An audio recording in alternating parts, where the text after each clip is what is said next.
செப்பல் இருக்குது, அதை அழகா தச்சு கொடுத்துருங்க. புது செருப்பு வாங்கணும்னு நினைக்கல, உங்களை கௌரவப்படுத்தணும்னு நினைக்கிறேன்.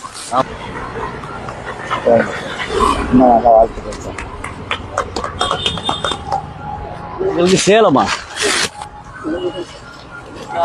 எல்லா தொழிலும் பார்க்கலாம், ஆனா இந்த தொழில் பார்க்கறது அப்படிங்கிறது, அடுத்தவருடைய செருப்பை கொண்டு எடுத்து கையில கொடுத்து தைக்கிறது அப்படிங்கிறது சாதாரண விஷயம்.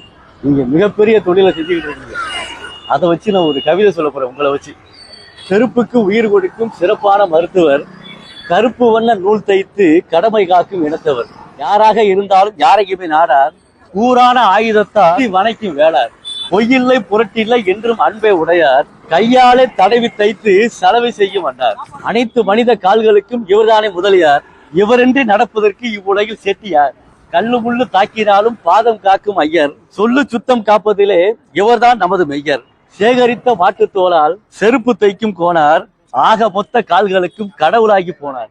சாதி மத பல கடந்த சமத்துவத்தின் நாயகன், ஆதி முதல் செய்து வரும் அழகு தொழில் பூமகன்.